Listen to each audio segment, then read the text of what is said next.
कहते रहते हैं, जुमलाबाजी करते रहते हैं।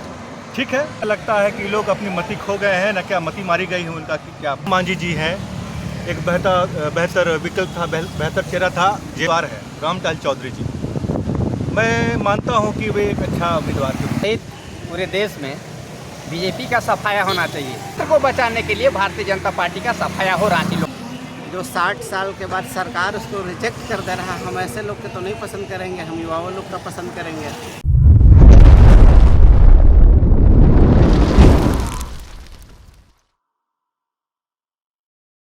हो गया है। ऐसे में अगर रांची संसदीय क्षेत्र की बात करें तो रांची से किस चेहरे को आप ज़्यादा पसंद करें?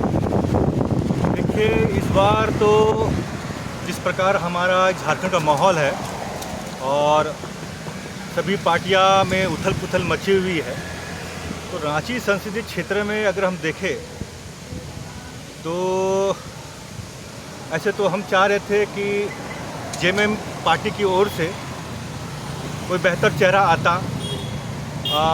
जैसे महुआ मांझी जी हैं, एक बेहतर विकल्प था, बेहतर चेहरा था जेएमएम की ओर से।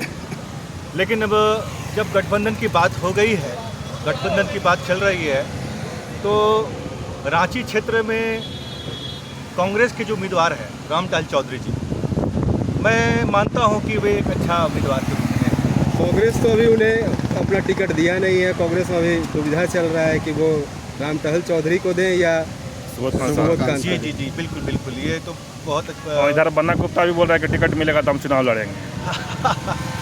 बहुत सारे लोग हैं, उम्मीदवार हैं, लेकिन सब होड़ में लगे हुए हैं कि मुझे टिकट मिले, मुझे टिकट मिले।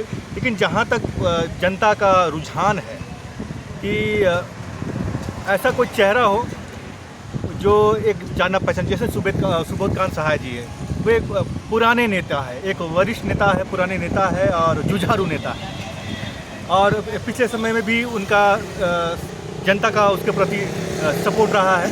लेकिन इस बार हम चाह रहे हैं कि जिस तरह इतने दिनों में इतनी पार्टियां आई, झारखंड में कांग्रेस की भी सत्ता रही है, जेएमएम की भी सत्ता रही है और बीजेपी की भी सत्ता रही, लेकिन रांची में जिस प्रकार काम होनी चाहिए वैसा कुछ नहीं। ऐसे तो मैं चाह रहा था कि अगर आम आदमी पार्टी का कोई चेहरा होता, लेकिन गठबंधन में शायद आम आदमी पार्टी कोई भी सीट से नहीं लड़ पा रही है।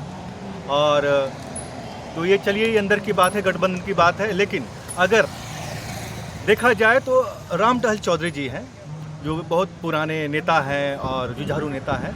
अगर उनको अगर कांग्रेस टिकट देती है तो ये अच्छी। और देखो, जब इस देश में सिंदरी कारखाना हो, बरौनी कारखाना रिवाइवल हो सकता है, तो इंतज़ार करना होगा कि एचईसी का भी एक दिन फिरेंगे, उसी प्रयास में है। बहुत जल्दी अच्छा समाचार हम सब को मिलने वाला है। ऐसा अभी तो कोड ऑफ कंडक्ट है, लेकिन फिर भी उस ओर प्रयास है। एचईसी किसी भी कीमत पर, आप देख लो, मैं हमेशा आप सबको बोला हूँ, किसी भी कीमत पर एचईसी बंद नहीं होगी, उसका रिवाइवल हो रहा है। इतनी बड़ी फैक्ट्री है, उसको तुरंत रिवाइव नहीं कर सकते, लेकिन प्रयास। मोदी इस बार फिर कह रहे हैं कि 400 पार, क्या आपको लगता है? मोदी तो कहते रहते हैं, जुमलाबाजी करते रहते हैं। ठीक है, उनका एक, मैं मानता हूँ कि उनका एक ऐसा आकर्षण है जो लोगों को आज का समय में अंधा बना दिया है। उनका एक ऐसा व्यक्तित्व अपना बना चुके हैं लोगों के बीच में। लोग उस पर बस उनके बातों पर लोग पिघल जा रहे हैं, उनके बातों पर जो अपने होश हवास को खो बैठ रहे हैं। और जो मोदी जो बोलता है उनके दिमागों में वो बैठ गया। पता नहीं, ऐसा लगता है कि लोग अपनी मति खो गए हैं, ना क्या मति मारी गई है उनका कि क्या, पता नहीं। लेकिन ऐसा नहीं है। मोदी का कॉन्फिडेंस भले हो कि 400 पार बोलते, लेकिन इस बार ऐसा होने को नहीं है। बेरोजगारी पे जितना गंभीरता से चर्चा होना चाहिए, जी, क्या आपको लगता है वैसा हो रहा है? बिल्कुल नहीं, बिल्कुल नहीं। बेरोजगारी पे चर्चा हो ही नहीं रही है। हाँ, यहाँ पर देख रहे हैं कि इसका एक विकल्प के रूप में बार बार यहाँ पर देखने को मिल रहा है कि प्राइवेट सेक्टरों को जो है सामने लाया जा रहा है। और जितने भी राजसी आपके डिपार्टमेंट्स हैं, है ना, उनमें आपका जो नौकरी है, उनमें जो आपका लोगों का वैकेंसी है वो कम होते चले जा रहा है और लोगों को प्रेरित किया जा रहा है कि आप प्राइवेट सेक्टर में काम कीजिए। तो ये सब दिखा रहा है कि जो हमारा पूरा जो देश है एक प्राइवेट सेक्टर कॉर्पोरेट के हाथों में चले जाने वाला है। इसको लगातार ये प्रयास किया जा रहा है। मोदी सरकार हमेशा बोलती थी कि जब सत्ता में आएंगे 2 करोड़ लोगों को नौकरी वो तो आप लोग देख ही रहे हैं और हमारी जनता भी देख रही है कि मोदी सरकार के क्या कर रहे हैं। तो अपनी इन बातों को वो पूरा करने के लिए बस यही आप देखिए ये प्राइवेट सेक्टरों को आगे बढ़ा रही है। और जैसे आपके स्किल इंडिया है और बहुत सारे प्रशिक्षण दे रहे हैं, लेकिन यहाँ पर देखिएगा इस प्रशिक्षण के बाद किसी को तो सरकारी नौकरी नहीं लग रही। बाहर से बहुत सारे प्राइवेट सेक्टर आ रहे हैं, बहुत सारे उद्योगपति आ रहे हैं और वे लोग यहाँ पर अपने जो है बड़े बड़े बिजनेस को स्थापित कर रहे हैं और उसमें ही लोगों को नौकरी देने की जो बात है, जो वादा मोदी सरकार की है, वो प्राइवेट सेक्टरों में लोगों को देने की बात की है। तो वो एक आपका सुनिश्चित नहीं कर पा रहा है कि लोगों का एक आपका स्थायी नौकरी हो। वो प्राइवेट सेक्टर में नौकरी करे एक बंधुआ मजदूर की तरह और अपनी जीविका चलाओ। ये मजबूर कर दिया है मोदी जी ने ऐसा। भाजपा शासन में 70 से ज़्यादा पेपर लीक हुए जी, इसको किस रूप में देखते हैं? कितना गुस्सा लगता है? देखिए मोदी सरकार इस पेपर लीक वाली बात ही नहीं, हालांकि बहुत सारी चीज़ें हैं जो छुपी हुई है, जो लोगों के सामने उजागर नहीं हो पा रही, लेकिन धीरे धीरे ये होने वाली है। और है भी तो लोग उसको दबा देते हैं, पता नहीं क्यों। लेकिन देखिए हम चाहते हैं कि इस प्रकार का अगर लगातार इस प्रकार का जो ये कांड होता रहे, पेपर लीक होना क्या लिखना, तो हमारा शिक्षा जाएगा कहाँ पर? लोग इतना विश्वास से इतनी दृढ़ता से पढ़ते हैं, अपने आने वाले कल को देखते हुए वो लोग तैयारी करते हैं, पढ़ते हैं, और जब परीक्षा लिखने जाते हैं तो पता चलता है पेपर लीक हो जाता है। बहुत लोगों का, बहुत ऐसे विद्यार्थियों हैं ना, उनका आश टूट जाता है और वे गलत रास्ते पर चल जाते हैं। जो मोदी सरकार की जो ये योजनाएं हैं उससे जनता को क्या लाभ ठीक मिल पा रहा है? नहीं, वो केवल हवा में है।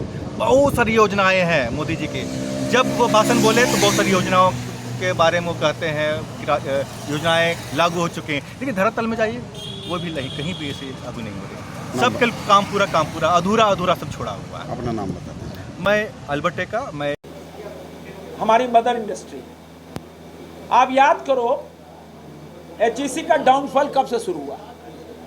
नीति आयोग ऐसी संस्था है जो ऐसे उद्योगों पीएसयूज को देखती है, जो उनका पूरा गाइड करती है।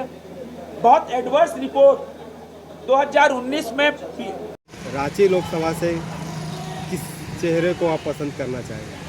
देखिए, रांची सहित पूरे देश में बीजेपी का सफाया होना चाहिए। जिस दर पर महंगाई बढ़ाया गया है, बेरोजगारी बढ़ाया गया है, अत्याचार बढ़ाया गया है, लोकतंत्र को खतरे में डाला गया है, वैसी सरकार हमें नहीं चाहिए। भारतीय जनता पार्टी छोड़कर जो भी रांची लोकसभा से चुनाव जीतते हैं, खासकर जो कांग्रेस के उम्मीदवार हैं, इंडिया गठबंधन के जो उम्मीदवार हैं, उनको हम लोग चाहेंगे कि वो जीते और लोकतंत्र को बचाने के लिए भारतीय जनता पार्टी का सफाया हो रांची लोकसभा से। 5 साल में संजय सेठ के कार्यकाल को कैसे देखते हैं? देखिए, पिछले 5 साल में संजय सेठ जी ने उन्हीं लोगों को ठेकेदारी दिया जो उनका निजी आदमी थे, जो अपना आदमी थे, भारतीय जनता पार्टी से जुड़े हुए लोग थे, उन्हीं को अपने सांसद निधि से काम दिलाया है और जनता का काम बहुत कम हुआ है और उन्होंने बिचौलियों का काम अधिक किया है और कमीशन खोरी का काम किया है रांची लोकसभा में। आप एक युवा हैं, युवा के नाते रांची में चुनाव है, चुनाव में इस बार कैसे सांसद को देखना पसंद करेंगे? तो युवाओं का जो जहाँ तक बात है, आज एक पढ़ा लिखा नौजवान, आपको ज़िला चलाने के लिए एक नौजवान आईएएस का ज़रूरत होता है, आईपीएस का ज़रूरत होता है, लेकिन हम क्यों जो 60 साल के बाद सरकार उसको रिजेक्ट कर दे रहा है? हम ऐसे लोग के तो नहीं पसंद करेंगे, हम युवाओं लोग का पसंद करेंगे।